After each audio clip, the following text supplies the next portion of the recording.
So the question is very easy. Which of the following processes occurs in the formation of disulfide bridge? Basically आपको बनाना है disulphide bridge. Disulphide bridge बनाना थोड़ा सा easy है। आप सबको पता है कि यस, हम कैसे बना सकते हैं डाइसल्फाइड ब्रिजेस को। एक प्रोटीन है जिसके पास में एक अमाइनो एसिड है, that is known as cysteine. Cysteine amino acid जब एक दूसरे सिस्टीन अमाइनो एसिड के साथ में इंट्रैक्शन करेगा, और इस इंट्रैक्शन के अंदर इस सिस्टीन और सिस्टीन अमाइनो एसिड के बीच में, सिस्टीन मतलब एसएच ग्रुप ना, आप चाहें तो इसको अमाइनो एसिड फॉर्म के अंदर भी लिख सकते हैं। जैसे फॉर एग्जांपल मैं लिखने जा रहा हूँ NCC, तो मैंने कार्बन के ऊपर CH2SH ग्रुप शो किया, दैट इज सिस्टीन। बट ये वाला ग्रुप मेरे ऑलमोस्ट कोई काम का नहीं है, तो मैंने इसको इस तरीके से रिप्रेजेंट कर दिया। अब एक सिस्टीन जब वापिस से, दैट मीन्स मैं इन दोनों के बीच में डाइसल्फाइड ब्रिज बनाने जा रहा हूँ। ये देखो, ये हो गया डाइसल्फाइड ब्रिज। तो आप मुझे बता सकते हो क्या मैं हाइड्रोजन को रिमूव करके ये डाइसल्फाइड बॉन्ड बना दूंगा? हाँ। तो इसका मतलब क्या डाइसल्फाइड बॉन्ड बनने के टाइम में हाइड्रोजन रिमूव होंगे? यस। तो रिमूवल ऑफ हाइड्रोजन को हम क्या बोलते हैं? ऑक्सीडेशन की reduction. Oxidation during peptide, during protein folding बहुत सारे डाइसल्फाइड बॉन्ड्स बनते हैं, इसलिए protein folding is a oxidation process. Folding के टाइम में डाइसल्फाइड बॉन्ड्स बनेंगे, और डाइसल्फाइड बॉन्ड्स अगर बनने जा रहे हैं इसका मतलब हाइड्रोजन आयंस रिमूव होंगे। अगर हाइड्रोजन आयंस रिमूव होंगे तो process is known as what? Oxidation. तो पहला ऑप्शन देखते हैं। रिडक्शन? नो। इलेक्ट्रोस्टैटिक तो इंट्रैक्शन है ही नहीं। Oxidation of sulfhydryl group, बिल्कुल सही बात है। जो सल्फा हाइड्रिल ग्रुप है उनका ऑक्सीडेशन हो जाएगा। हम क्यों बोल के जा रहे हैं ऑक्सीडेशन? क्योंकि हाइड्रोजन जो है वो रिमूव हो जाते हैं डाइसल्फाइड बॉन्ड बनने के टाइम में। तो सिंपल सी बात है, इसलिए हम इस प्रोसेस को क्या बोलते हैं? राइट, आपको बात समझ में आ गई? Oxidation. So the next question हम देखते हैं पेप्टाइड बॉन्ड क्या है। So what is peptide bond? आप सबको पता है कि यस, एक अमाइनो एसिड को मैं बनाने जा रहा हूँ। एक अमाइनो एसिड को मैं इस तरीके से लिख सकते हैं कि यहाँ पर COH ग्रुप है, यस, एंड यहाँ पे मैंने लिखा है कार्बन, ये एक R ग्रुप है, इधर की तरफ एक NH2 ग्रुप है, और ये एक हाइड्रोजन है। एंड मैंने यहाँ पर लिखा है hydrogen, and then we have a nitrogen and we have a hydrogen, and फिर मैंने लिखा है ये R ग्रुप है और ये H है, और फिर मैंने लिखा है C डबल बॉन्ड O, ये OH। तो आप मुझे देखकर बताओ, क्या इन दोनों के बीच में मैं आराम से एक पेप्टाइड बॉन्ड बना सकता हूँ? यस। तो चलो देख लेते हैं। ये लो, मैंने एक पेप्टाइड बॉन्ड बना दिया इन दोनों के बीच में। ये रहा lone pair of electron, and this bond is known as what? Peptide bond. आप मुझे देखकर बताओ, क्या ये लोन पेयर ऑफ इलेक्ट्रॉन अगर इधर डोनेट करता है तो क्या ये ऑक्सीजन अपने इलेक्ट्रॉन ले सकता है? यस। तो मैंने कार्बन के ऊपर O- इंडिकेट किया है, और मैं यहाँ पे डबल बॉन्ड N इंडिकेट करता हूँ, और इसके ऊपर आ जाएगा पॉजिटिव चार्ज, और ये रहा हाइड्रोजन एक तो H, और ये कार्बन के ऊपर ये रहा R ग्रुप। आप मुझे देखकर बताओ, क्या पेप्टाइड बॉन्ड वापस से, ये देखो, ये लोन पेयर ऑफ इलेक्ट्रॉन इसने ऑक्सीजन ने वापस इसको दिए, तो क्या ये वापस से इस तरीके से हो जाएगा? हाँ। ऐसी कंडीशंस को अपन बोलते हैं रेजोनेंस। तो पेप्टाइड बॉन्ड के अंदर क्या है? रेजोनेंस है, and because of this resonance peptide bond single bond है कि डबल बॉन्ड है कि इंटरमीडिएट है? ये एक इंटरमीडिएट बॉन्ड है। इसका मतलब peptide bond has a partial double bond character. Complete double bond नहीं है, ये एक पार्शियल डबल बॉन्ड का कैरेक्टर रखता है। ठीक है, आप मुझे देखकर बताओ, peptide bond is cleaved by agent that denature the protein such as organic solvent and high concentration of urea? बिल्कुल भी नहीं। पेप्टाइड बॉन्ड को ब्रेक करने का काम किसका है? पेप्टाइड बॉन्ड को ब्रेक करने का काम है प्रोटीएज। प्रोटीएज ब्रेक करते हैं पेप्टाइड बॉन्ड को। दो प्रोसेस होती है प्रोटीन के अंदर। अगर मैंने बोला मैंने प्रोटीन को डीनेचर किया है, डीनेचुरेशन ऑफ प्रोटीन का मतलब होता है, डीनेचुरेशन ऑफ प्रोटीन का मतलब है कि प्रोटीन की जो फोल्डिंग है, जो नेटिव स्ट्रक्चर है, वो आप लॉस्ट करने जा रहे हैं। हम इसको एक अलग ढंग से समझते हैं। ये देखो अगर एक प्रोटीन है जो कि फोल्डेड है, एक फोल्डेड प्रोटीन मतलब native form of protein. Native form of protein का मतलब होता है प्रोटीन इज फोल्डेड। एक फोल्डेड प्रोटीन के अंदर क्या क्या देखने को मिलेगा? एक फोल्डेड फॉर्म ऑफ प्रोटीन के अंदर दो चीजें देखने को मिलती है। कौन कौन सी चीजें देखने को मिलती है? हम इसको डीनेचर कर सकते हैं। ओके, पहला पॉइंट। तो डीनेचुरेशन में क्या होगा? डीनेचुरेशन के अंदर क्या होगा? एक फोल्डेड फॉर्म ऑफ प्रोटीन को जब हम डीनेचर करते हैं तो फोल्डेड फॉर्म रहेगी कि प्रोटीन मिसफोल्ड या फिर अनफोल्ड हो जाएगा। इस प्रोसेस के अंदर जो प्रोटीन के अंदर नेटिव फॉर्म है वहां पर कौन कौन सी बॉन्डिंग है? इलेक्ट्रोस्टैटिक बॉन्डिंग है। एक फोल्डेड का मतलब होता है वहां पर इलेक्ट्रोस्टैटिक बॉन्डिंग है। एक फोल्डेड का मतलब होता है वहां पर हाइड्रोजन बॉन्डिंग है। एक फोल्डेड फॉर्म का मतलब होता है एक प्रोटीन के अंदर हाइड्रोफोबिक इंटरेक्शन है। इस प्रोटीन के अंदर हाइड्रोफोबिक इंटरेक्शन था, ये होता है प्रोटीन फोल्डेड। इस फोल्डेड फॉर्म का मतलब होता है वहां पर डाइसल्फाइड बॉन्ड था, यहां पर है डाइसल्फाइड बॉन्ड। अब आप मुझे बताइए, अगर मैं एक प्रोटीन के फोल्डेड को लीनियर फॉर्म के अंदर कन्वर्ट करता हूं, प्रोटीन की स्ट्रक्चर को डीनेचर कर देता हूं, agent is known as denaturation agent like beta mercaptoethanol. Beta mercaptoethanol एक एजेंट है। दूसरा एजेंट आप मुझे देखकर बता सकते हैं डाइथायोथ्रिटोल एक एजेंट है, या फिर यूरिया एक एजेंट है।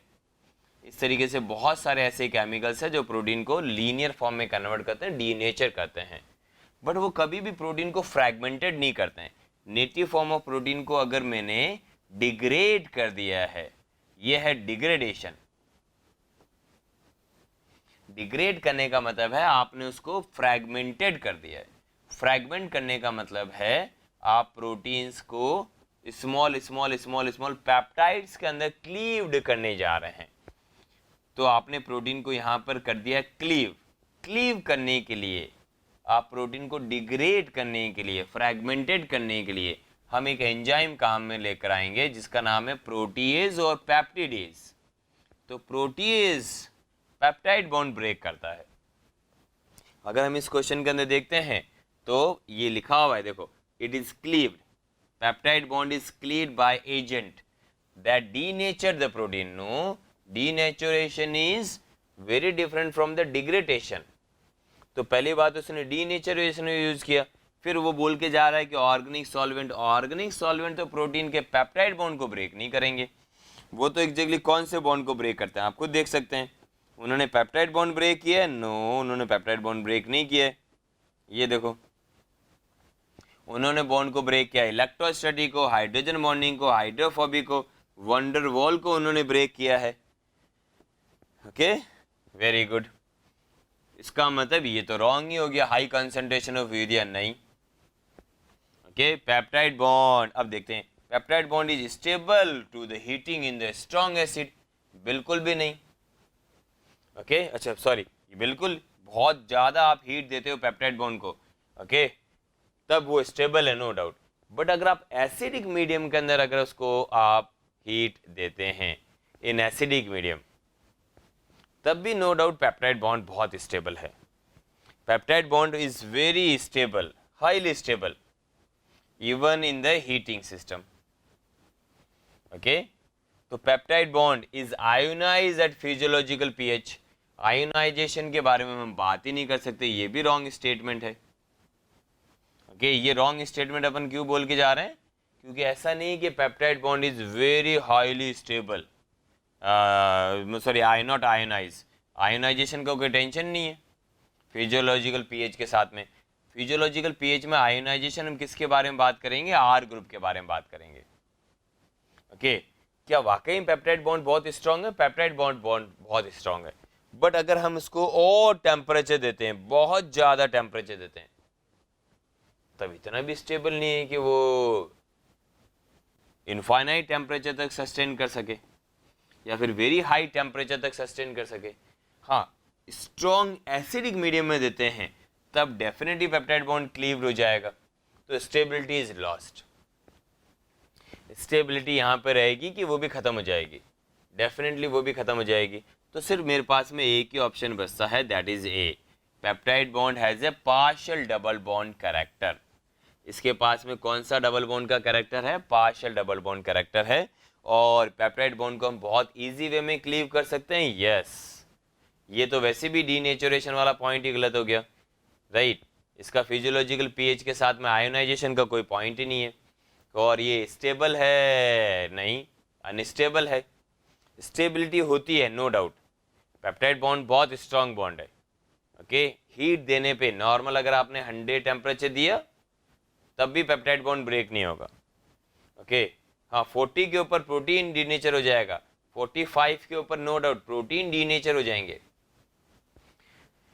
बट पेप्टाइड बॉन्ड स्टेबल रहेगा।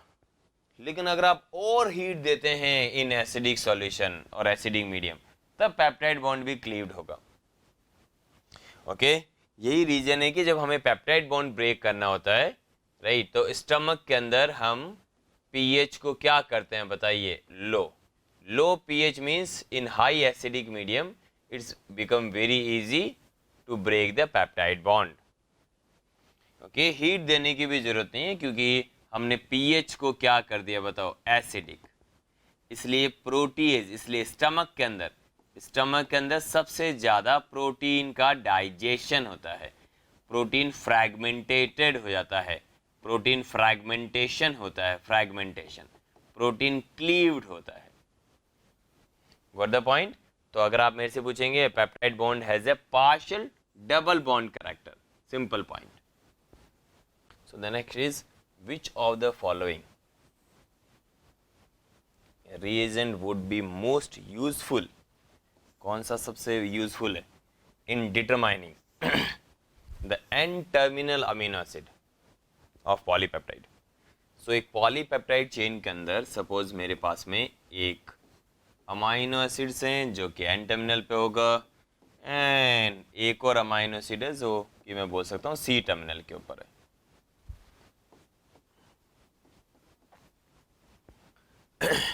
तो number 1 is a trypsin, but trypsin तो बीच में से कट करता है।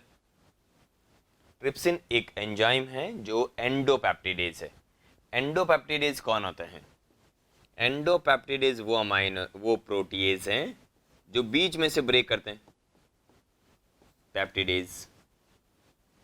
तो फिर ये तो रॉन्ग ही आंसर हो गया। हम एंड टर्मिनल अमीनो एसिड्स को डिटरमाइन ही नहीं कर सकते हैं with the help of trypsin, क्योंकि trypsin cutted arginine and lysine. मुझे तो वो प्रोटीएज चाहिए जो यहाँ पर इस वाले को अलग कर दे, मतलब एन टर्मिनल अमीनो एसिड्स को अलग कर दे। वो प्रोटीएज हो सकता है आपका अमीनो पेप्टिडेज। अमीनो पेप्टिडेज एक एंजाइम है, पेप्टिडेज एक एंजाइम है जो कि एन टर्मिनल पे कट करता है। हाँ, पेप्टिडेज वर्ड यूज करते ही मुझे पता लग जाता है कि यस, बॉन्ड कौन सा ब्रेक करेगा? Peptide bond. बॉन्ड हमेशा ही वो पेप्टाइड बॉन्ड ब्रेक करेगा, यही वाला बॉन्ड ब्रेक करेगा, क्योंकि पेप्टिडेज और protease breaks the peptide bond. But अगर वो बीच का पेप्टाइड बॉन्ड ब्रेक करता है तो वो एंडोपेप्टिडेज है, और अगर वो एन टर्मिनल के ऊपर बाइंड करके पहला पेप्टाइड बॉन्ड ब्रेक करता है तो हम उसको बोल के जाएंगे वो एक्सोपेप्टिडेज है। अब एक्सोपेप्टिडेज से ही हम ये आइडेंटिफाई कर सकते हैं, लेकिन एक्सोपेप्टिडेज आर ऑफ 2 टाइप्स, क्योंकि एंड्स भी 2 टाइप के हैं। एक वो होता है जिसका नाम है aminopeptidase. Aminopeptidase bind at N terminal and cleave the peptide bond, the first peptide bond, and carboxypeptidase bind at the C terminal end यहाँ पे बाइंड करेगा कार्बोक्सीपेप्टिडेज और सी टर्मिनल वाले पे कट कर देगा। लेकिन कार्बोक्सीपेप्टिडेज भी तो एक एक्सोपेप्टिडेज है। हाँ, कार्बोक्सीपेप्टिडेज एक एक्सोपेप्टिडेज है, लेकिन मैं आइडेंटिफाई नहीं कर पाऊंगा। मुझे तो अमीनो पेप्टिडेज से ही पता लग सकता है about the N terminal amino acid.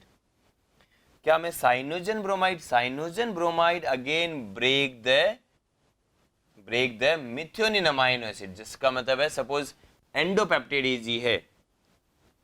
अगर मैं साइनोजन ब्रोमाइड को देखता हूँ, ये देखो ये NCC and then again we have NCC and then again we have NCC, और यहाँ पर मैंने बोला मिथ्योनिन अमाइनो एसिड है and then we have NCC and then we have NCC। चलो अब मिथ्योनिन अमाइनो एसिड के ऊपर वो बॉन्ड ब्रेक करेगा, यहाँ से वो बॉन्ड ब्रेक करता है। अगेन मुझे पता नहीं चल पाएगा कि एन टर्मिनल पे कौन है। एन टर्मिनल को आइडेंटिफाई करने के लिए मेरे पास में फिनाइल आइसोथायोसाइनेट, ये वो केमिकल है जो एन टर्मिनल के ऊपर बाइंड करता है एंड देन पेप्टाइड बॉन्ड को ब्रेक कर देता है। या फिर मेरे पास में है एक और केमिकल जिसका नाम है फ्लोरोडाइनाइट्रोबेंजीन और phenyl isothiocyanate bind at the N terminal. या फिर मेरे पास में एक और केमिकल है that is known as dansyl chloride. So dansyl chloride, phenyl isothiocyanate या फिर फ्लोरोडाइनाइट्रोबेंजीन या फिर अमीनोपेप्टिडेज, ये वो एंजाइम्स हैं या फिर ये वो केमिकल है पेप्टिडेज जिसके थ्रू मैं आराम से आइडेंटिफाई कर सकता हूं द अमीनो टर्मिनल और अमीनो एसिड्स को। Okay, the N terminal amino acid. इसलिए right answer is phenyl isothiocyanate. Carboxy की जगह अगर यहाँ पर होता अमीनोपेप्टिडेज तो ये भी राइट आंसर हो सकता था। साइनोजन ब्रोमाइड क्योंकि बीच में से कट करता है, मिथ्योनिन अमीनो एसिड के ऊपर कट करता है, इसलिए ये भी गलत हो गया और ये भी गलत हो गया और ये भी गलत हो गया, इसलिए राइट आंसर इज सी। तो क्वेश्चन बहुत सिंपल था। हाँ, बाकी सारे दूसरे केमिकल्स मैंने आपको बता दिए हैं, बहुत ईजी वे में आपको समझ में आ गया होगा। A mutation is most likely to alter, that means वो कौन सा म्यूटेशन है। हमेशा जब भी आप क्वेश्चंस को रीड करें तो कुछ स्पेसिफिक पॉइंट्स को हमेशा ही इम्पॉर्टेंट यूज़ करें। दैट मीन्स पूरा क्वेश्चन इम्पॉर्टेंट नहीं है, कुछ कीवर्ड्स हैं जो सबसे इम्पॉर्टेंट है। आप देखिए मैं कैसे क्वेश्चन सॉल्व कर रहा हूँ, आप ट्राई कीजिए वैसी चीज़ें अडॉप्ट करने के लिए। कुछ कीवर्ड्स हैं जो सबसे इम्पॉर्टेंट है। नंबर 1 इज म्यूटेशन, मतलब म्यूटेशन तो हुआ था। मोस्ट लाइकली टू अल्टर मतलब चेंज हो जाएगा। क्या चेंज करने जा रहा है mutation? 3D structure, 3 dimensional conformation of A protein, मतलब प्रोटीन की पहले कोई 3 डायमेंशनल स्ट्रक्चर थी, इसमें अल्फा एंड बीटा पास पास में आ रहे थे, एंड देन इस तरीके से कोई प्रोटीन की 3 स्ट्रक्चर थी, टर्शरी स्ट्रक्चर थी, और ये टर्शरी स्ट्रक्चर सडनली एग्जैक्टली क्या हो गया था? चेंज, और हमने म्यूटेशन करके रखा था। ठीक है, ऐसा कैसे हो सकता है? देखो टर्शरी स्ट्रक्चर कैसे बनती है वो देख लेते हैं। टर्शरी स्ट्रक्चर बनाने के लिए क्या चाहिए? टर्शरी स्ट्रक्चर बनाने की, ये तो सेकेंडरी स्ट्रक्चर है। सेकेंडरी स्ट्रक्चर को आप डिस्टर्ब कर सकते हैं अगर हम अमाइनो एसिड्स को चेंज करते हैं, तो अल्टीमेटली अमाइनो एसिड्स ही हैं, राइट। बट टर्शरी स्ट्रक्चर कैसे बनती है? टर्शरी स्ट्रक्चर का मतलब है एक अल्फा हेलिक्स है एंड देन ये कोई बीटा वगैरह है एंड देन वापिस से अल्फा है एंड ये बीटा है। अभी ये लीनियर है। मैं टर्शरी स्ट्रक्चर बनाने जा रहा हूँ इसका, तो मैं इस अल्फा को इस अल्फा के पास में लेकर आऊँगा। तो मैंने ऐसा अल्फा बनाया एंड देन मैंने इधर की तरफ बीटा बना दिया एंड देन वापिस से अल्फा के पास लेकर आ गया एंड इस वाले को मैंने ऐसे बीटा बना दिया। किसी ने मेरे से पूछा ये क्या है? मैंने बोला टर्शरी स्ट्रक्चर है। उसने बोला आप ऐसे कैसे बोल के जा रहे हैं? मैंने कहा tertiary structure means folded protein, tertiary structure means protein folding. तो उसने मेरे को बोला सर ये फोल्डेड तो लग ही नहीं रहा। देखो फोल्डेड हम इसलिए बोल के जा रहे हैं इसको क्योंकि ये जो बहुत दूर का जो रीजन है, ये जो बहुत दूर का जो रीजन है वो पास पास में आए हैं। अगर एक दूर का रीजन पास में आता है, बहुत दूर का रीजन पास में आता है, वही फोल्डिंग है। अगर बहुत दूर का रीजन पास में आएगा तब हम इसको बोलते हैं फोल्डिंग। तो इसका मतलब हम इसी को फोल्डिंग वर्ड से इंट्रोड्यूस करते हैं। तो ये क्या है? फोल्डेड प्रोटीन हो गया, मतलब पूरा प्रोटीन फोल्डेड प्रोटीन है। तो प्रोटीन फोल्डिंग क्यों हुई? क्योंकि बहुत सारे अमाइनो एसिड्स के ऊपर यहाँ पर कोई पॉजिटिव, नेगेटिव, हाइड्रोफोबिक या फिर हाइड्रोफिलिक अमाइनो एसिड था। क्योंकि फोल्डिंग किसके कारण होती है? Because of the electrostatic interaction.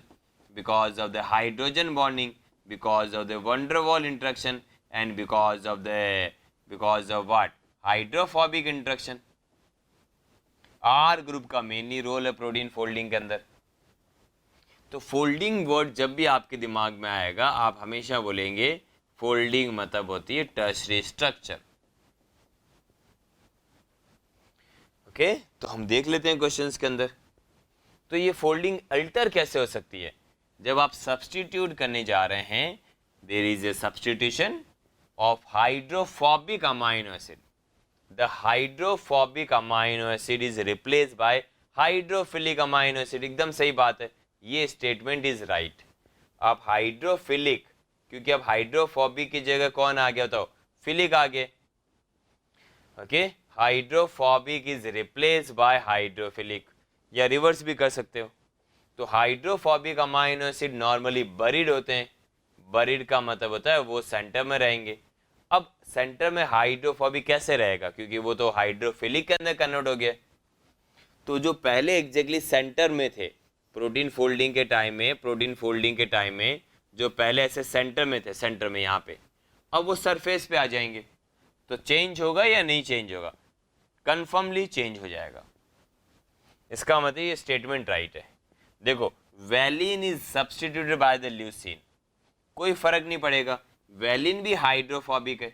If hydrophobic is replace bye hydrophobic, protein की टर्शरी स्ट्रक्चर पे कोई फर्क नहीं पड़ेगा।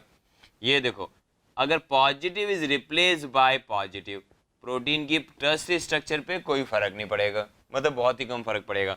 Negative is replace by negative, protein की टर्शरी स्ट्रक्चर पे बहुत ही कम फर्क पड़ेगा ही नहीं। And polar is replace bye polar, कोई फर्क नहीं पड़ेगा। इसका मतलब व्हेन वैलिन एक hydrophobic is replace bye hydrophobic, तो पहले भी वो हाइड्रोफोबिक इंटरेक्शन बना पा रहा था, रिप्लेस कर दिया, अभी भी हाइड्रोफोबिक इंटरेक्शन बना पा रहा है। हो सकता है थोड़ा स्ट्रॉन्ग बना ले या वीक बना ले, बट कोई फर्क नहीं पड़ने वाला है। इसका मतलब अपन ऐसे बोल सकते हैं, valine is substituted for leucine, कोई फर्क नहीं पड़ेगा। इसका मतलब ये तो रॉन्ग स्टेटमेंट हो गया कि मैंने प्रोटीन के स्ट्रक्चर को चेंज कर दिया। ओके, अल्टर हुआ था, आप रीजन बताओ, तो ये तो रॉन्ग ही रीजन है, ऐसा होता ही नहीं है। It changes the amino acid at N terminal, N terminal के ऊपर जो अमीनो एसिड है उसका सबसे लीस्ट रोल है प्रोटीन फोल्डिंग में।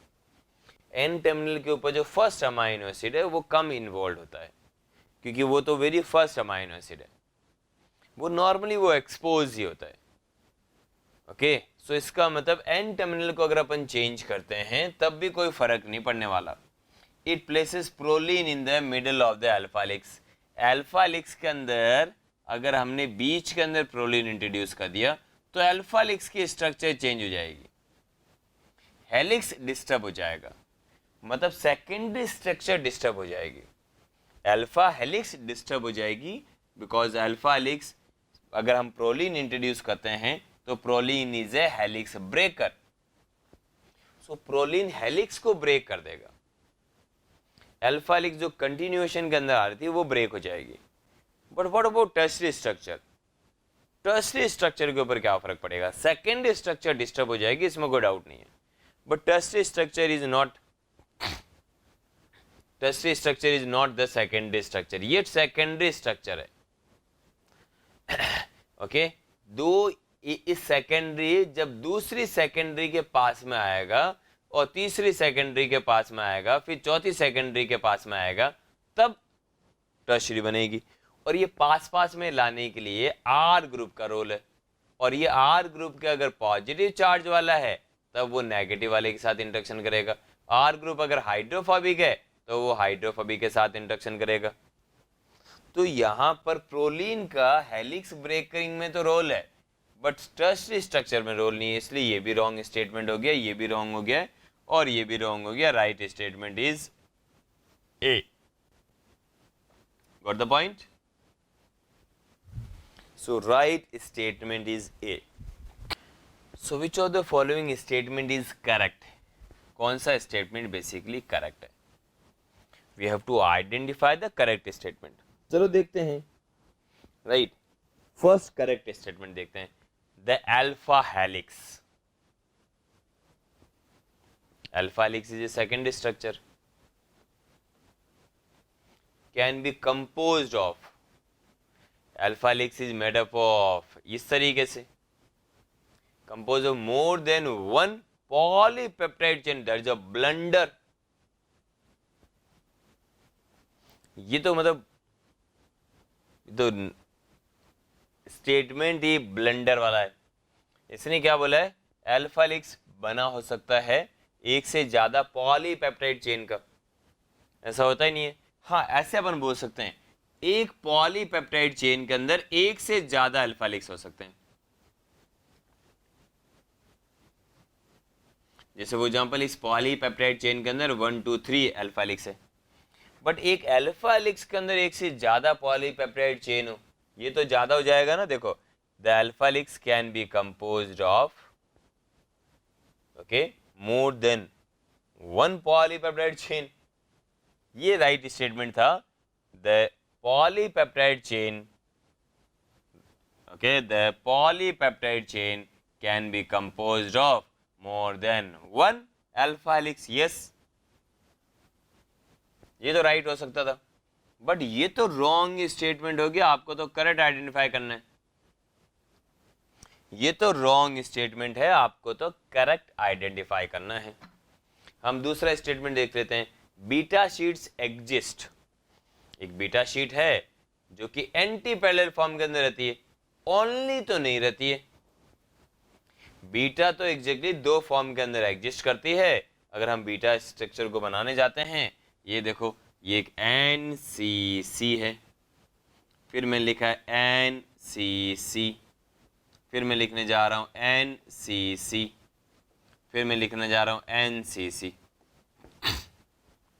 अल्फा के अंदर तो एक पर्टिकुलर अरेंजमेंट है, बीटा के अंदर ऐसा अरेंजमेंट नहीं है। ये देखो, ये ऐसे चेन जा रही है ऐसे, तो ये वाला एंटी पैरेलल है, यहाँ पर ऑक्सीजन है और यहाँ पर हाइड्रोजन है, तो ये हाइड्रोजन बॉन्डिंग हो गई। Okay, then again we have oxygen, okay, और यहाँ पर हाइड्रोजन है, okay, and then we have NCC, मतलब यहाँ पर ऑक्सीजन और यहाँ पर hydrogen, again we have hydrogen bonding. तो आप देख सकते हैं ये दोनों की जो डायरेक्शन है वो अपोजिट है, hence called as anti parallel. ये तो एंटी पैरेलल है। पैरेलल आप कैसे बना सकते हैं, देखो, पैरेलल आप ऐसे बना सकते हैं, देखो, NCC and then we have NCC and then we have NCC and then we have NCC and then we have NCC and then we have NCC। ये देखो, ये इस तरीके से जा रही है, ये ऐसे जाएगी और ये इस तरीके से जा रही है, एंड देन ये ऐसे जा रही है। तो यहाँ पे जो बॉन्डिंग होगी that is a parallel beta sheet. तो बीटा शीट पैरेलल भी हो सकती है और एंटी पैरेलल भी हो सकती है। तो आप ऐसे कैसे बोल सकते हैं कि beta sheets exist only in the anti parallel form? ये तो रॉन्ग स्टेटमेंट हो गया। बीटा शीट तो दोनों ही फॉर्म के अंदर है, पैरेलल भी है और एंटी पैरेलल भी है। ओनली वर्ड ने मेरे को यहाँ पे डिस्टर्ब कर दिया है। ऐसे बोलते beta sheet exist in anti parallel form also, तो ये तो राइट स्टेटमेंट हो जाता। इस ओनली वर्ड ने मुझे डिस्टर्ब कर दिया, इसलिए मैं इसको रॉन्ग कर देता हूँ। देखो, beta bands often contain proline. Beta sheets के अंदर ही एग्जैक्टली प्रोलीन होते हैं। Beta bands, beta bands, okay, जो बीटा बैंड है, बीटा बैंड, उसके अंदर प्रोलीन का क्या पॉइंट है, चलो वो देखते हैं। तो अगर हम बीटा बैंड के बारे में बात करते हैं तो व्हाट इज बीटा टर्न? तो अब बीटा टर्न, चाहे वो जब एक अल्फा हेलिक्स है उसके अंदर मुझे एक बार टर्न देखने को मिल रहा है। ये टर्न क्यों आ रहा है? क्योंकि यहां पर है प्रोलीन। बीटा टर्न हमने क्यों नाम रखा? क्योंकि पॉलीपेप्टाइड चेन के अंदर एक टर्न देखने को मिलता है। अब बीटा टर्न चाहे वो टाइप 1 टर्न हो, चाहे वो टाइप 2 हो, टाइप 1 और टाइप 2 दोनों के अंदर ही आपको प्रोलीन दिखाई देगा। Proline at the second position. लेकिन अगर प्रोलिन के बाद में ग्लाइसिन है so that is known as type 2 turn, but proline is must.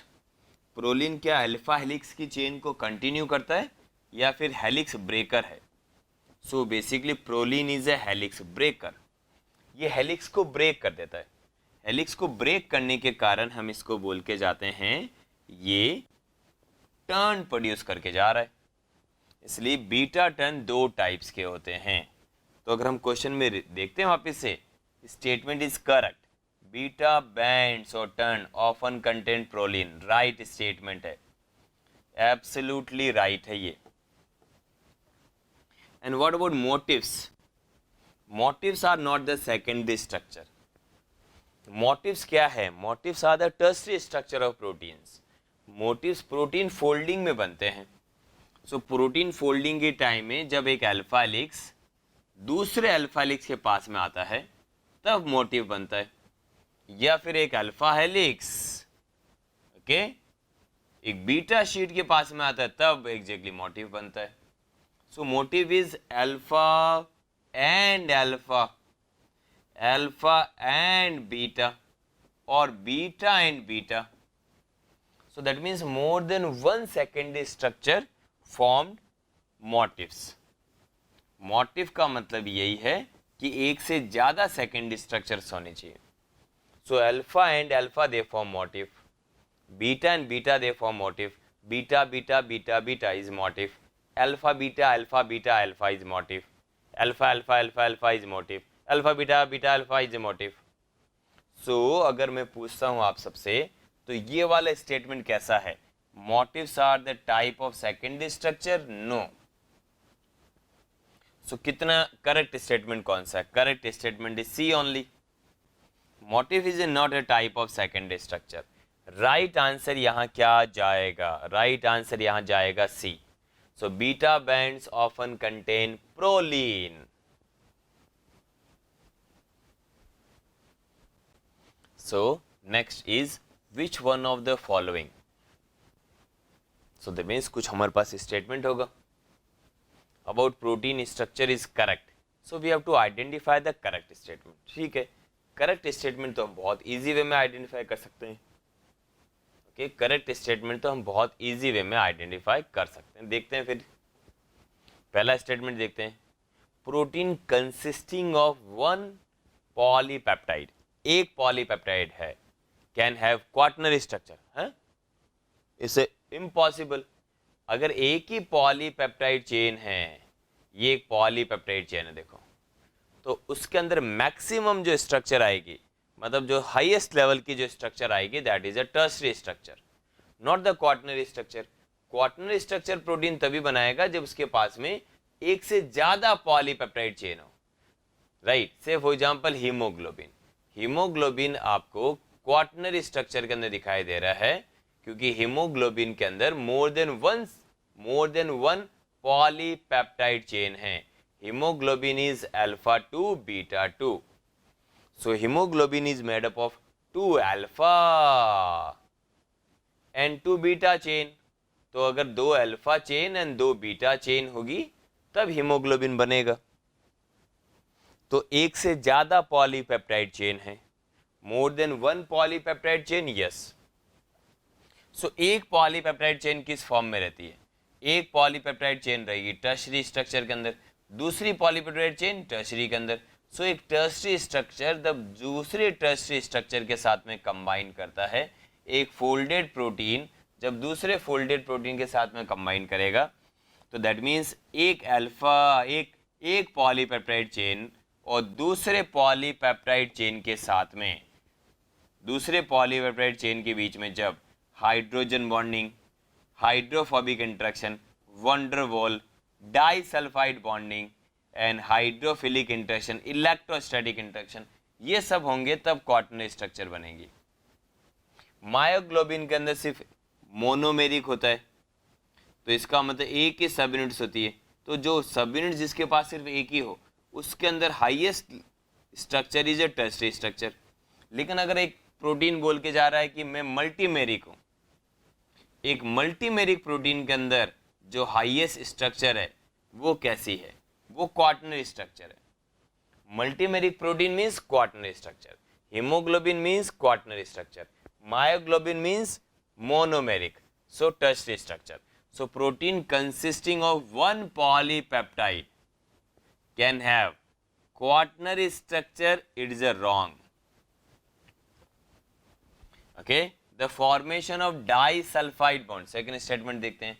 आप डाइसल्फाइड बॉन्ड कैसे बना सकते हैं, आप कैसे बना सकते हैं डाइसल्फाइड बॉन्ड को, यही देखने जा रहे हैं.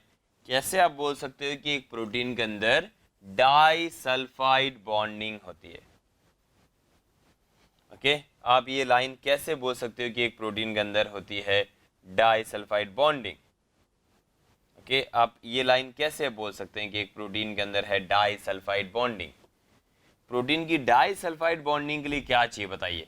एक प्रोटीन है जिसके अंदर डाइसल्फाइड बॉन्डिंग है, बताओ क्या चाहिए प्रोटीन को डाइसल्फाइड बॉन्ड करने के लिए. एक प्रोटीन है जिसके अंदर डाइसल्फाइड बॉन्ड है, उसको डाइसल्फाइड बॉन्ड बनाने के लिए क्या चाहिए, सिस्टीन अमाइनो एसिड चाहिए. जैसे फॉर एग्जांपल ये देखते हैं, ये मेरे पास में एक प्रोटीन है, इसके पास यहाँ पर सिस्टीन अमाइनो एसिड है, यहाँ पर सिस्टीन अमाइनो एसिड है.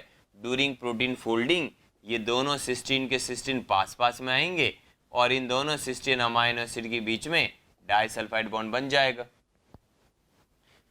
Okay, the formation of disulfide bond in a protein requires that the two participating, yes, जो participate करने जा रहे हैं cysteine residue, yes, be adjacent, नहीं adjacent तो नहीं होना चाहिए, it's not necessary to each other, no no no no no, in a primary sequence, no no no no no, adjacent के साथ में तो disulfide bond बनाएगा ही नहीं.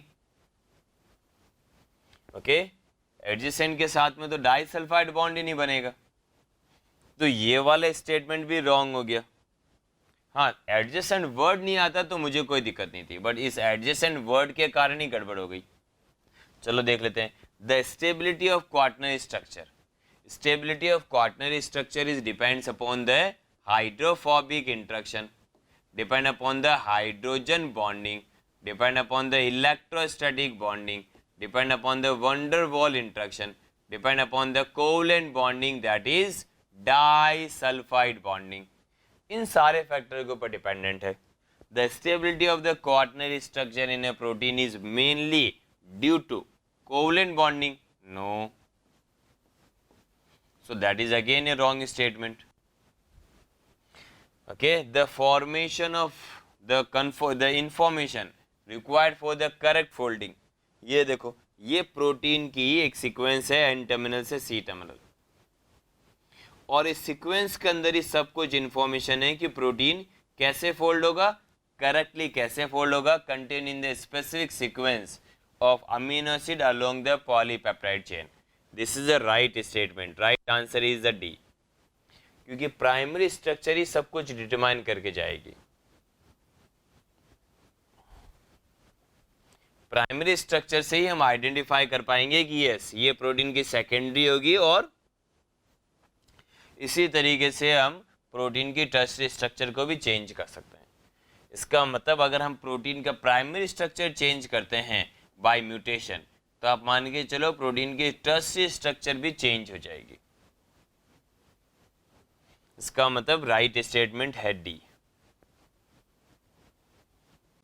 ए 26 रेजिड्यू पेप्टाइड, एक हमें एक पेप्टाइड दिया हुआ है, क्वेश्चन बहुत इजी है. Okay, and this peptide is composed of alanine and leucine. उसके पास में एक अमाइनो एसिड है that is known as alanine, and साथ में कौन है बताओ, ल्यूसीन. ओके, जब हमने उसका सर्कुलर डाइक्लोरिज्म किया CD स्पेक्ट्रा 50 डिग्री के ऊपर, 50 डिग्री के ऊपर जब हमने इसका CD किया था, तब हमें अल्फा हेलिक्स मिलने जा रहा है. ओके, और वो है 60% अल्फा हेलिक्स है, एंड 40% आपको क्या मिल रहा है बताओ, random coil. When the peptide solution is cooled gradually to 25, तो हम बहुत कॉमन सेंस से भी इस पॉइंट को समझ सकते हैं।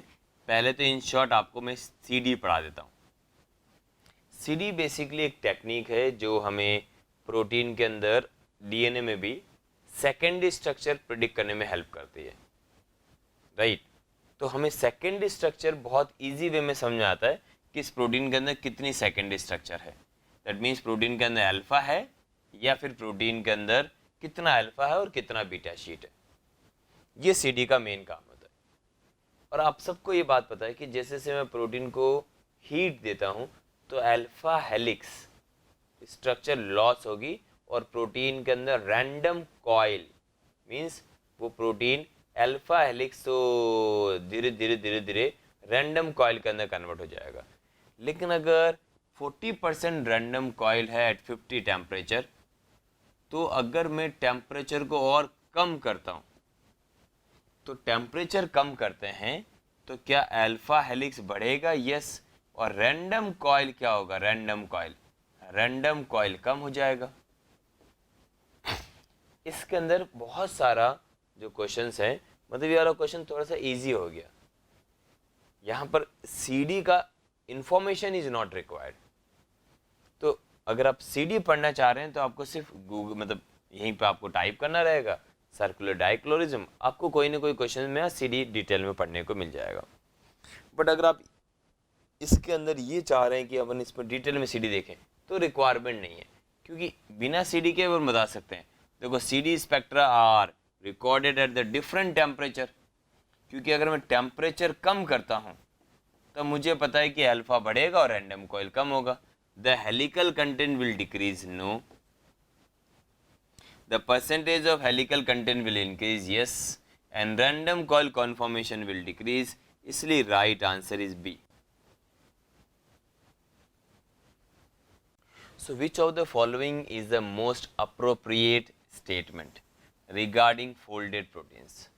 Folded proteins के लिए कौन सा appropriate statement है? देख लेते हैं। Charged amino acids side chain are always buried. क्या वाकई में ऐसा है कि जो चार्ज अमाइनो एसिड्स होते हैं वो बरीड होते हैं? ये तो रॉन्ग हो गया। अगर एक फोल्डेड प्रोटीन हम देखते हैं, एक फोल्डेड प्रोटीन के अंदर बरीड कौन होता है? बरीड सेंटर में कौन होता है? देखिए, फोल्डेड प्रोटीन की सरफेस के ऊपर पॉजिटिव, नेगेटिव और पोलर अमाइनो एसिड होंगे जो वाटर के साथ इंट्रैक्शन करेंगे, सो दैट ये वाटर में ये फोल्डेड प्रोटीन क्या हो जाए? सॉल्युबल हो जाए। चारों तरफ से ये वाटर को कवर करके रखेंगे सो दैट इनकी सॉल्युबिलिटी इंक्रीज हो जाए। So folded protein is soluble in water. The reason is surface के ऊपर पोलर और हाइड्रोफिलिक अमाइनो एसिड्स हैं। Okay, that means charge amino acids are not always buried, they are on the surface. अब देखो, charge amino acids are seldomly buried, बिल्कुल कभी कभी buried हो सकते हैं। ओके, बट वाकई में कभी कभी चार्ज अमाइनो एसिड बरीड हो सकते हैं, मतलब कभी कभी हो सकते हैं। चलो देखते हैं। Non polar amino acid side chain are seldomly buried, बिल्कुल भी नहीं। ओके, क्या राइट पूछा है कि रॉन्ग पूछा है? Which of the following is the most appropriate statement? देखो, non polar amino acids are seldom buried की ऑलवेज बरीड? ये देखो, ये तो non polar amino acid are seldom buried, ये तो रॉन्ग ही हो गया। Okay, tyrosine residue are always buried, ये भी कोई जरूरी नहीं है। Tyrosine may be on the surface, may be on surface, always buried तो कोई सिचुएशन नहीं है। से फॉर एग्जाम्पल आपके पास में टॉपो आइसोमरेज है, in topoisomerase the active site के अंदर टायरोसिन अमाइनो एसिड है। चलो, which of the following is the most appropriate statement regarding folded proteins? देखो, ये तो अप्रोप्रिएट नहीं है, ये तो रॉन्ग है। Charge amino acid side chain are seldom buried, वो कभी कभी बरीड हो सकते हैं, ये भी एग्जैक्टली रॉन्ग है। ओके, राइट, ये सॉरी ये राइट है। कभी कभी तो देखो charge amino acid side chains are seldom buried, ये राइट स्टेटमेंट है। कभी कभी वो बरीड हो सकते हैं। देखो non polar amino acids are seldom buried, no non polar amino acid are always buried, तो ये तो रॉन्ग ही हो गया। टायरोसिन रेजिड्यू आर ऑलवेज की जगह समटाइम्स बरीड होते हैं, तो ये भी रॉन्ग स्टेटमेंट हो गया। तो सिर्फ एक ही राइट स्टेटमेंट है, which of the following is the most appropriate statement regarding folded protein. Yes we can say sometime charge amino acids are buried, sometimes, okay, not always. So B is the right statement. The next question is the peptide sequence. एक peptide का sequence दिया हुआ है, कौन कौन सा amino acid है, A4 alanine. Alanine amino acid क्या बना के जाएगा, alpha helix, L stand for leucine, alpha helix, E stand for glutamate, again alpha helix, P stand for proline, helix breaker, oppose the formation of helix,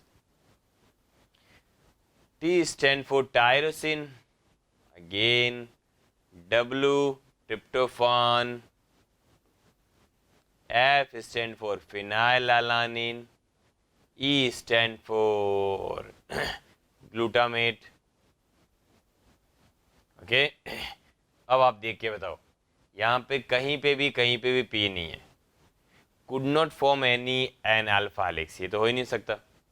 okay, could form an alpha helix, could partially form an alpha helix, तो क्या ये आराम से बहुत easy way में could partially form an alpha helix, yes, कुछ portion इसका alpha helix बहुत इजी वे के अंदर बना लेगा। So that means it could partially form an alpha helix. क्योंकि अल्फा हेलिक्स बनाने के लिए वी रिक्वायर्ड कौन कौन सा अमाइनो एसिड चाहिए, मिथ्योनिन,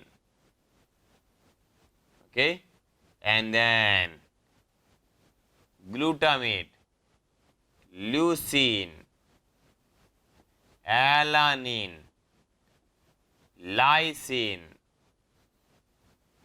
So we have सारे amino acids.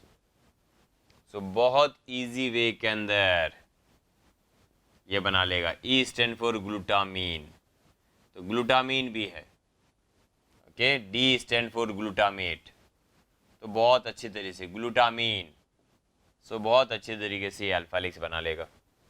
Got the point? So C answer is right. Question is, एक इल्यूशन प्रोफाइल आपको बतानी है for the first 3 cycles of Edman. Edman ने क्या बताया था सबसे पहले, कि आप प्रोटीन को सीक्वेंस कर सकते हैं। इसके लिए आपको एक केमिकल चाहिए, दैट इज नोन एज एडमान। अब एडमान क्या करता है, एक पेप्टाइड है जिसमें सबसे first amino acid is a, तो ये ADKF के एक अमाइनो एसिड पॉलीपेप्टाइड चेन दी हुई है, मतलब अमाइनो एसिड सीक्वेंस दिया हुआ है। तो सबसे पहले क्या करेगा, ये PITC ADKF के पेप्टाइड के साथ बाइंड करेगा और ये फर्स्ट साइकिल में फ्री कर देगा। सेकेंड साइकिल में क्या फ्री करेगा, सेकेंड साइकिल के अंदर वापस से PITC bind at the second amino acid and cleave the peptide bond and release it, that is in the second cycle. Third cycle में क्या करेगा, again PITC bind with the third amino acid that is lysine and cleaved it and ये release कर देगा in the third cycle. Fourth cycle में क्या करेगा, PITC again bind with phenylalanine and then cut it, और ये तो K है एंड इसको रिलीज कर देगा इन द फोर्थ साइकिल। तो चलो देख लेते हैं। देखो बिस PTH के in cycle 1, no in cycle 1 we have a PITCA in cycle 1, PITCD in the cycle 2 and PITC in cycle 3, यही राइट आंसर है बस. Okay, phenyl isothiocyanate.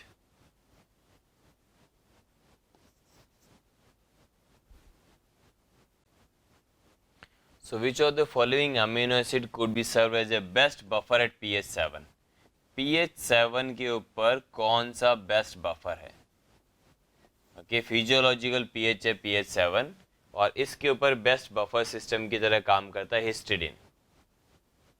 So right answer is histidine. A membrane protein is known to contain a single membrane spanning alpha helix. Okay. A scientist makes deletion mutation of this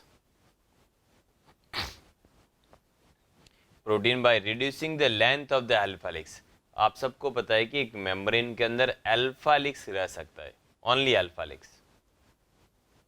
okay, हाँ, अगर size of alpha helix 72 amino acid है तब भी आराम से रह जाएगा, ये 72 है.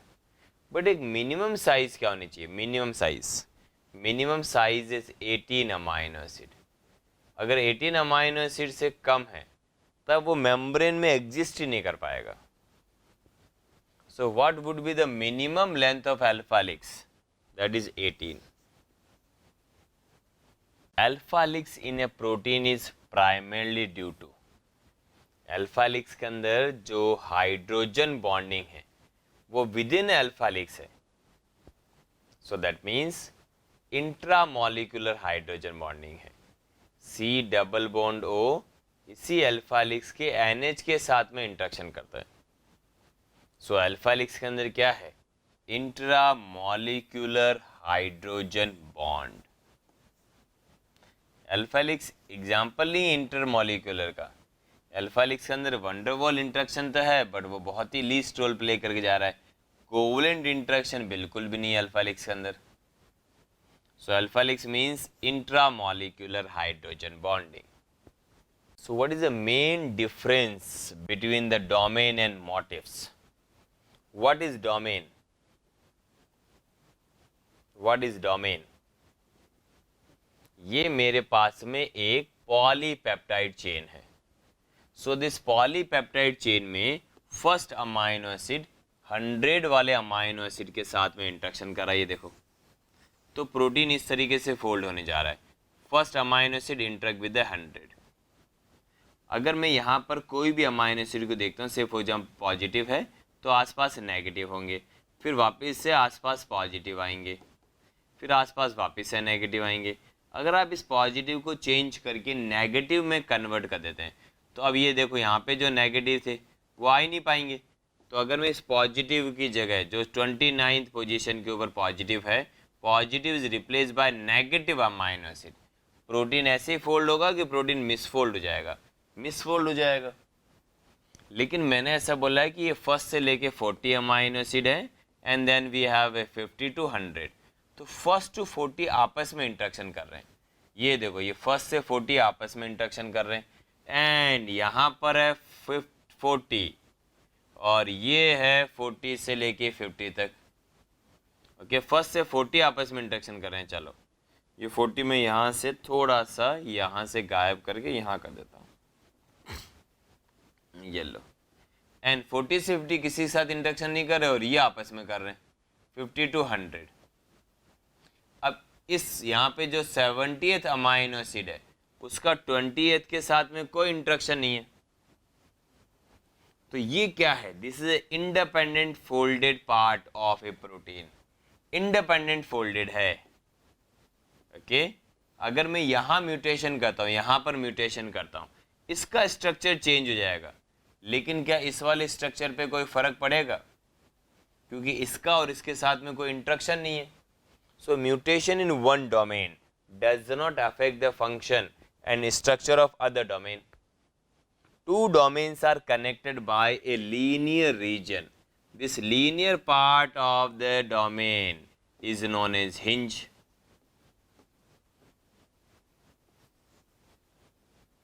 Two domains are connected by a hinge region. ये एक linear part है.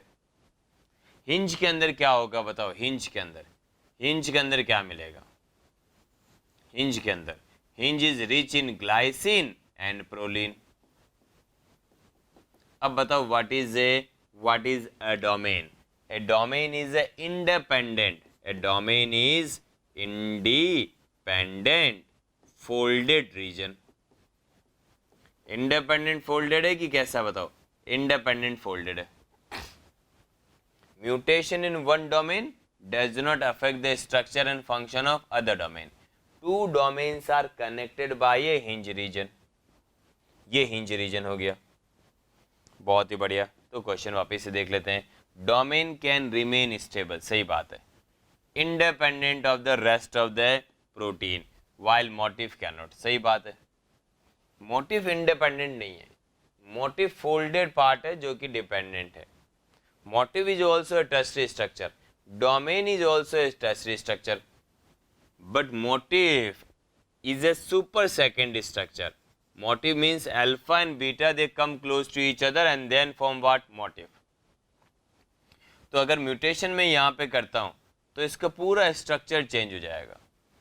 ये स्टेबल स्ट्रक्चर नहीं है, इंडिपेंडेंट नहीं है from the rest of the protein. Motif independent नहीं होती है, तो इसका मतलब ए स्टेटमेंट इज राइट। बाकी तो गलत है ही। देखो, domain can not remain, domain can remain, ये तो गलती हो गया। स्टेबल एंड इंडिपेंडेंट, ये तो गलती हो गया। Domain can be predicted but motif no, ऐसी कोई बात नहीं है। Both can be predicted, both are synonyms, no, both are not synonyms. Hence right answer is A. Protein has 30% alanine, so alanine is the amino acid which form a alpha helix. Alpha helix बनाने के लिए कौन कौन से amino acid चाहिए? हमें चाहिए methionine, glutamine, leucine, alanine, lysine. तो अगर आप एलानिन को रिप्लेस कर देते हो बाय ग्लाइसिन तो हेलिकल कंटेंट डिक्रीज होगा, ये तो रॉन्ग ही हो गया। Beta sheet content will increase, बिल्कुल। ग्लाइसिन बोलेगा कि आप बीटा शीट बनाइए, अल्फा हेलिक्स मत बनाओ। There will be no change in the conformation, ये भी गलत हो गया। The alanine substituted protein will be less structure then the parent protein. Structure का कोई टेंशन नहीं है, okay, it will be more structure भी हो सकती है, but beta sheet content will increase, क्योंकि अल्फा हेलिक्स का कंटेंट क्या हो गया तो कम। So the peptide bond is a planar. एक पेप्टाइड बॉन्ड प्लेन के अंदर होता है। प्लेन का मतलब होता है, ये देखो, ये कार्बन है और ये कार्बन है और ये सी डबल बॉन्ड और है, ये नाइट्रोजन है, ये हाइड्रोजन है, and then we have a C. ये अल्फा है और ये भी अल्फा है। ये कार्बन एंड कार्बन के बीच का जो एंगल होता है दैट इज, इसको हम बोलते हैं क्या? Psi. And carbon and nitrogen के एंगल को हम क्या बोलते हैं? Phi, right. So peptide bond plane के ऊपर है, इसका मतलब इसके अंदर फ्री रोटेशन पॉसिबल नहीं है, रेस्ट्रिक्शंस है इस वाले के अंदर। इस एंगल का नाम है ओमेगा। सो ओमेगा की वैल्यू, ओमेगा की दो ही वैल्यू है, या तो 0 डिग्री होगा या फिर 180 डिग्री है। So restriction around the carbon and nitrogen bond, hence peptide bond is a planar. Hydrogen bond in alpha helices, अगर हम एक अल्फा हेलिक्स के अंदर हाइड्रोजन बॉन्डिंग को देखते हैं तो they are more numbers than the van der Waals. No, van der Waals interaction तो हमेशा ही नंबर में तो सबसे ज़्यादा होगा। Okay, so this is a wrong. Van der Waals तो आप भूल ही जाओ। Van der Waals is a bond between the atom and atom, so many atoms, so van der Waals interaction is more. Not present at phenyl alanine residue, ऐसा कुछ भी नहीं है। आर ग्रुप के ऊपर डिपेंडेंट ही नहीं है अल्फा हेलिक्स। तो ओके, ये तो एग्जैक्टली जो बैकबोन है उसके अंदर, जो बैकबोन के अंदर जो नाइट्रोजन है that form bond with C double bond O, hydrogen form a bond with C double bond O, तो जो बैकबोन है NCC का, उसके ऊपर जो कार्बन के ऊपर जो ऑक्सीजन है वो किसी और नाइट्रोजन के ऊपर जो हाइड्रोजन है उसके साथ इंटरेक्शन कर रही है. They are analogues to the step in the spiral staircase. No, they are parallel. Yes, alpha helix के क्या वो पैरेलल है? यस, ऑलमोस्ट एक्सिस के पैरेलल है. ऑलमोस्ट जो है वो एक्सिस के क्या है बताओ? पैरेलल है. इसलिए right answer is D. Okay, hydrogen bond is almost parallel to the axis. Which of the following amino acid of a membrane protein are most likely to be buried? वो buried है in the interior of protein structure. Protein structure के अंदर अंदर की तरफ buried है. कौन कौन से अमाइनो एसिड buried होंगे? क्या एस्पार्टिक एसिड buried हो सकता है? एस्पार्टिक एसिड तो नेगेटिवली चार्ज होता है तो buried हो ही नहीं सकता. फिलहाल अलानिन हो सकता है, बट ये तो नहीं हुआ ना. नहीं. आइसोल्यूसिन buried हो सकता है, यस, लेकिन ग्लूटामिक एसिड तो नेगेटिवली चार्ज होता है, ये तो buried होता ही नहीं है. एस्पार्टिक एसिड हो सकता है, बिल्कुल नहीं. ग्लूटामिक एसिड नहीं हो सकता. मेथियोनिन हो सकता है, हाँ. Tyrosine, yes. तो इसका मतलब right answer is D. Hydrophobic amino acid बहुत इजी वे में बरीड हो सकते हैं. So D is the right answer. 20 different amino acids found in the proteins are coded by. आप सबको पता है we have a 64 codons. 64 codons में से हम दो पार्ट के अंदर डिवाइड कर सकते हैं. 61 are known as sense codon, जो कि अमाइनो एसिड को कोड करके जाएंगे. 3 are known as nonsense codon, जिसके लिए कोई भी अमाइनो एसिड नहीं आएगा. इसका दूसरा नाम है stop codon. And the 61 sense codon code for 20 amino acid.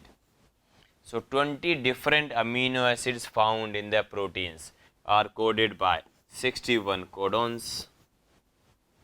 Force among the following is primarily responsible for the stabilizing the tertiary structure. Tertiary structure के लिए कौन सबसे crucial bond है? Okay, tertiary structure में आप सबको पता है कि डाइसल्फाइड बॉन्ड भी होता है, लेकिन disulphide bond is a strong bond क्योंकि कोवलेंट बॉन्डिंग है. फिर हाइड्रोफोबिक, फिर we have a hydrogen bonding, and then we have a ionic interaction. But सबसे कौन सा फोर्स सबसे ज़्यादा जरूरी है? किस फोर्स की वैल्यू ज़्यादा है? नो नीड टू मेंशन कि यस हमारे पास में एक बहुत इंपॉर्टेंट कोवलेंट बॉन्ड है, that is a disulphide bonding. बाकी सब के सब नॉन कोवलेंट है. हाँ, अगर ये वाला ऑप्शन में नहीं होता तो मैं सबसे ज़्यादा अच्छा फोर्स हाइड्रोफोबिक को मानता हूँ, तो हाइड्रोफोबिक भी अपन कर सकते थे. लेकिन कब? जब डाइसल्फाइड ऑप्शन में नहीं हो. लेकिन जब कोवलेंट बॉन्डिंग ऑप्शन में अवेलेबल है, तो इसका मतलब right answer is A. Peptide bond, अगर आप पेप्टाइड बॉन्ड बनाते हैं, ये देखो, ये कार्बन, ये नाइट्रोजन कार्बन, ये C double bond O, and then ये है नाइट्रोजन के ऊपर हाइड्रोजन है, एंड कार्बन, ये लो. तो ये पेप्टाइड बॉन्ड के पास में पार्शियल डबल बॉन्ड का कैरेक्टर है. And because of the partial double bond, जो रेस्ट्रिक्शन है रोटेशन की वो लिमिटेड है. रेस्ट्रिक्शन इज ज़्यादा है तो रोटेशन इज लिमिटेड. जब रोटेशन ही लिमिटेड हो गया तो बॉन्ड कैसे आ गया बताओ?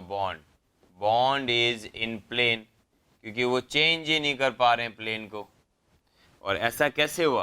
क्योंकि वो डबल बॉन्ड हो चुका है. और डबल बॉन्ड कैसे आया? पार्शियल डबल बॉन्ड का फीचर कैसे आया इसके पास में? क्योंकि अभी तो बताया मैंने कि रेजोनेंस है. Which of the following order of the molecule weight is correct? ये देखो, albumin is the smallest blood protein. Okay, ये तो स्मॉलेस्ट ब्लड प्रोटीन है. ऑर्डर कौन सा ठीक है? ओके, सबसे important is human antibody. Antibody का वेट सबसे ज़्यादा है.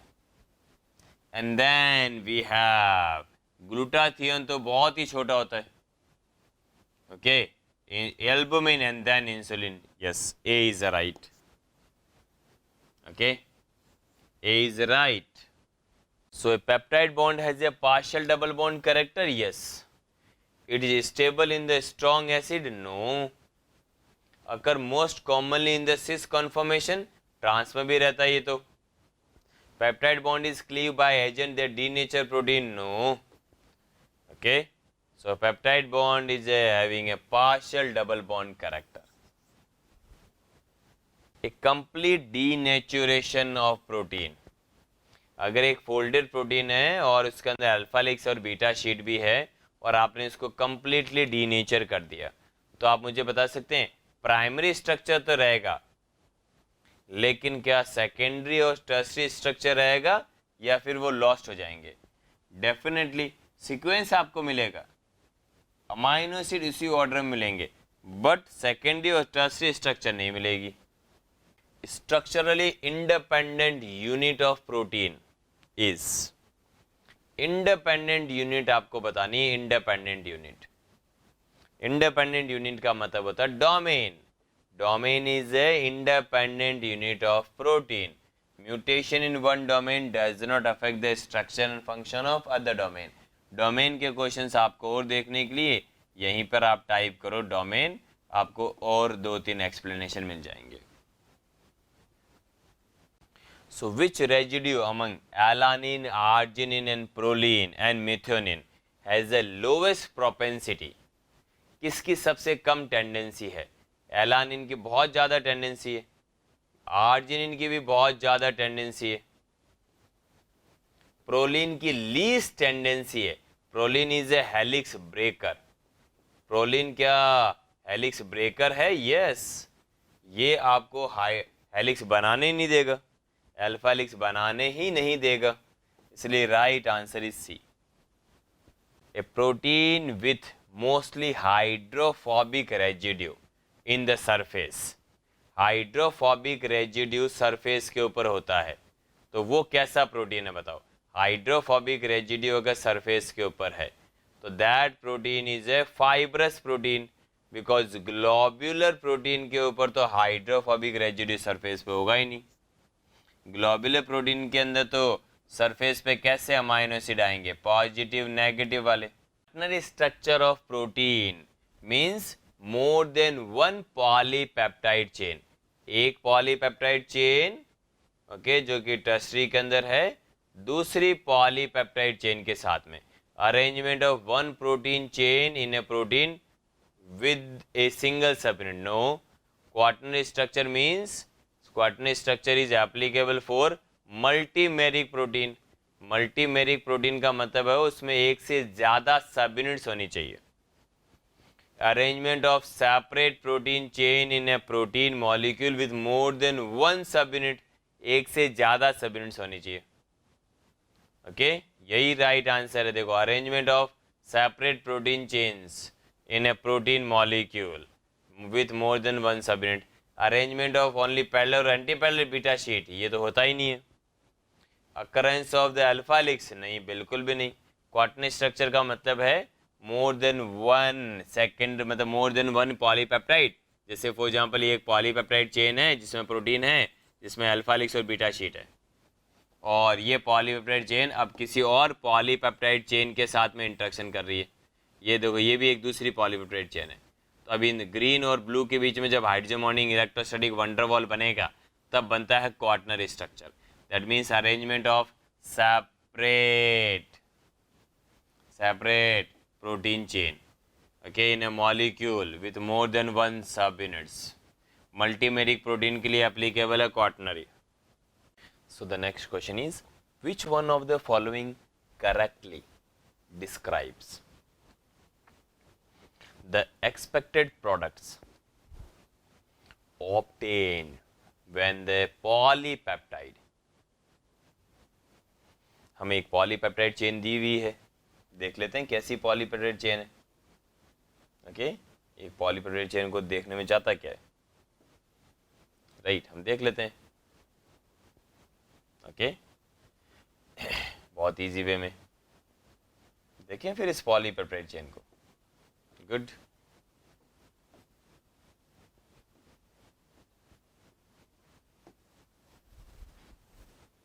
ओके क्वेश्चन थोड़ा सा कंपेरेटिवली इजी है, आसान क्वेश्चन है। Which of the following correctly describe the expected products obtain when the polypeptide. क्या क्या है पॉलीपेप्टाइड के अंदर? We have arginine and then we have a glycine and then we have a phenylalanine and then we have a leucine and methionine and then we have a lysine। ये एक polypeptide chain है। इस polypeptide chain की क्या खास बात है? जब मैंने इसको साइनोजन ब्रोमाइड से ट्रीटमेंट किया, साइनोजन ब्रोमाइड एक केमिकल है जो मिथियोनिन पे कट करता है। तो देख लेते हैं, यस ये रहा मिथियोनिन। कट करने से मुझे दो प्रोडक्ट मिलेगा, एक ये वाला प्रोडक्ट है और एक ये वाला प्रोडक्ट है। सो यील्ड्स 2 प्रोडक्ट्स। ठीक बात है, ये तो मुझे राइट लग रहा है स्टेटमेंट, तो मैं आर लिख देता हूँ। मैं दूसरे स्टेटमेंट की तरफ चलते हैं। चलो, treatment with trypsin. Trypsin cut at arginine and lysine. लेकिन ये आर्जिनिन एंड लाइसिन कहाँ होने चाहिए? ये arginine and lysine exactly ends पे नहीं होने चाहिए, क्योंकि ट्रिप्सिन एंडोपेप्टिडेज है न कि एक्सोपेप्टिडेज। तो यहाँ पे तो कट ही नहीं कर पाएगा, ये पेप्टाइड बॉन्ड कट ही नहीं कर पाएगा trypsin. Trypsin arginine C terminal के ऊपर होना चाहिए, आर्जिनिन सी टर्मिनल के ऊपर तो आ जाएगा बट कट नहीं कर पाएगा। क्यों नहीं कट कर पाएगा? क्योंकि ट्रिप्सिन एग्जैक्टली एंड्स पे बाइंड ही नहीं करता, वो तो बीच में जाके बाइंड करता है। तो इसका मतलब ट्रिप्सिन के लिए ये तो यहाँ पे भी कट नहीं करेगा। ट्रिप्सिन लाइसिन के ऊपर कट करता है, लाइसिन है ही नहीं, लाइसिन लास्ट में है। तो यहाँ पे लाइसिन के बाद में कट करता है, तो लाइसिन के बाद तो कोई अमाइनो एसिड भी नहीं है। ट्रिप्सिन एग्जैक्टली आर्जिनिन और लाइसिन के बाद में कट करता है, ये वाले पेप्टाइड बॉन्ड को ब्रेक करेगा। लेकिन ये वाला इसलिए ब्रेक नहीं कर पाएगा क्योंकि ये एंड्स के ऊपर है, और इस वाले पेप्टाइड बॉन्ड के बाद में कुछ है ही नहीं, हो तो लाइसिन तो लास्ट है। ये देखो ट्रिप्सिन कहाँ पर कट करता है। अगर मैं आपको एक नया एग्जाम्पल दे के बताता हूँ, मैं यहाँ पे लिखने जा रहा हूँ। देखो ये मैंने लिखा है ल्यूसिन ल्यूसिन ल्यूसिन, और फिर मैंने लिखा है आर्जिनिन, और फिर मैंने लिखा है हिस्टिडीन, और फिर मैंने लिख दिया सैरिन। अब ट्रिप्सिन यहाँ कट करता है, सो दैट मीन्स ये एन टर्मिनल है और ये सी टर्मिनल है। That means arginine C terminal पे आएगा, तो यहाँ पे कट कर सकता था ट्रिप्सिन, बट क्यों नहीं कट कर पाया?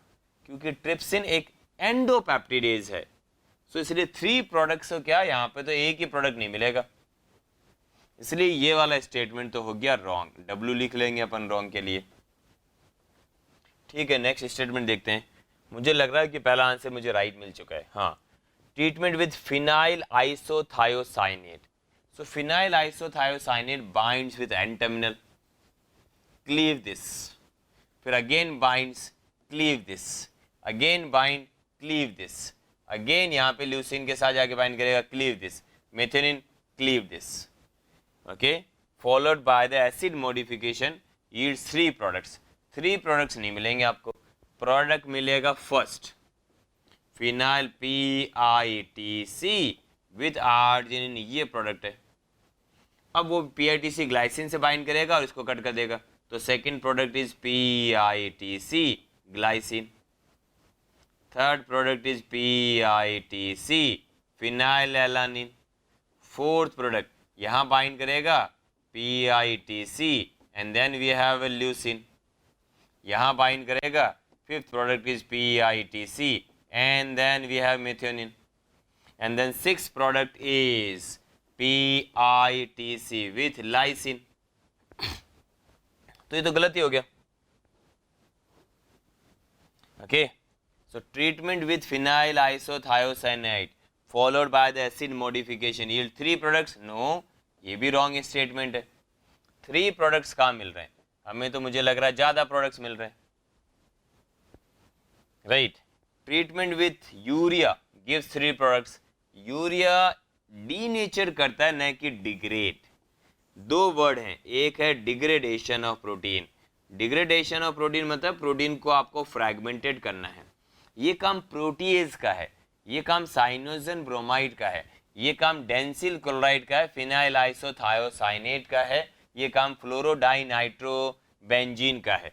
ये काम यूरिया का नहीं है। यूरिया प्रोटीन को डीनेचर करता है, न कि प्रोटीन को डीनेचर करता है, न कि प्रोटीन को क्या करेगा तो डिग्रेड करेगा। यूरिया प्रोटीन को डीनेचर करता है, डीनेचर न कि डिग्रेड, इसलिए ये भी रॉन्ग हो गया। तो राइट स्टेटमेंट तो केवल एक ही है। क्या राइट स्टेटमेंट है? अगर आपने साइनोजन ब्रोमाइड दिया तो we will get two products. Number one product is having 1 2 3 4 5 amino acid की स्ट्रेच है, stretch, and number second product is a lysine. दो प्रोडक्ट हमें देखने को मिलेंगे। Got the point?